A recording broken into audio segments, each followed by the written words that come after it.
The thing about Justin, working with Justin Lin, is that I remember the second meeting that I had with him after I got the job and we sat down. I remember kind of going, hey, so there's this thing on Twitter where people say it would be really cool if the Fast and Furious went to space. And he just goes, oh, we're doing it. He was like, just like dead serious.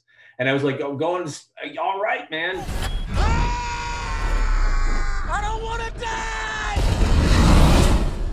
Hi, my name is Daniel Casey. I am a directing graduate from AFI, graduated in the year 2007, and I am the screenwriter of F9, The Fast Saga. No matter how fast you are, I am not to be compared to you. no one outruns their past. When you talk about the large feature, the large Hollywood feature, the Fast 9 sized feature, the intensity of these movies is, I caught like 4 hours of sleep per night the entirety of the time that Fast was actually in production. And that's just because, if you don't do it, it doesn't happen. The moment the pages stop coming in, it's like, you might as well have taken a car door off an assembly line and just like smashed it. You know what I mean? Like the whole line just stops. There's a bajillion people who work on these things. And if the pages don't line up with what's needed props wise or whatever it is, the whole thing just freaking breaks down. And so it's not like it was the Wild West, you know what I mean? But individual details changing a day or two or three before you start shooting, that's all it can take. Like, it's the script was locked, but shit happens. We're up against it. Dom's brother? That's another level.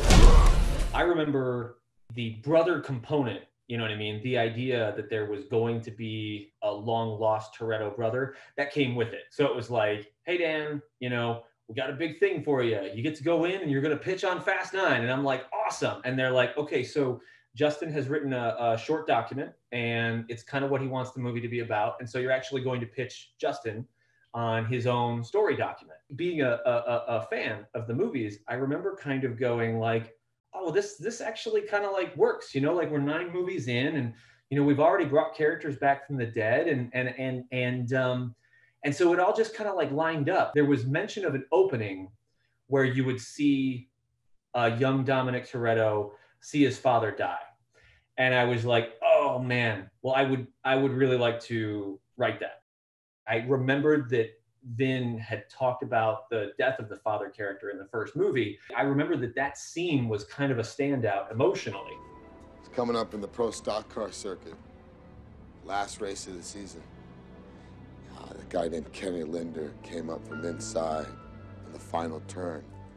He clipped his bumper and put him into the wall at 120. It was weird. I had recall of the scene, even though the movie had come out however many years ago. And so I was like, oh man, we're going to actually like kind of show it.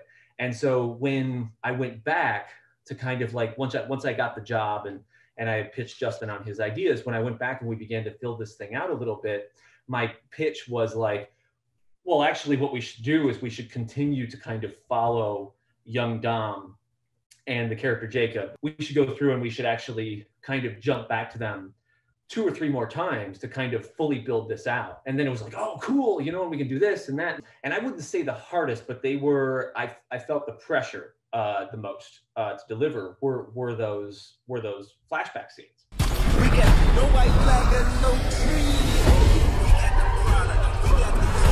We supposed to stop that? Hold on! The thing that going into Fast 9, I was personally really scared of, just being like new guy, movie 9.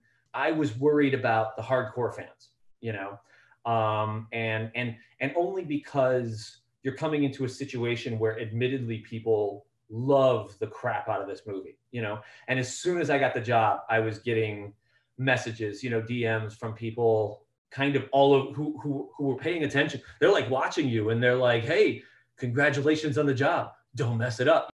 The fans, it comes from a place of like real love, you know what I mean? So at no point did it ever get like toxic, but you're definitely made aware of the stakes, And so the stuff where you're like diving into the mythology and you're going to show the death of Jack Toretto. And also like we're retconning in a brother who's never been mentioned before. And for me, I felt like I felt, and I still feel like it's totally in bounds, because that's what these movies are. You know what I mean? You make big leaps to do big dramatic things with big action set pieces, and that's kind of what the fans like.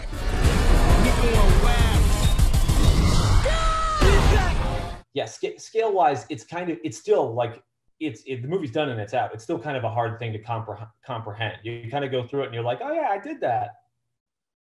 And that's kind of how that's kind of how you walk away from it. Yeah.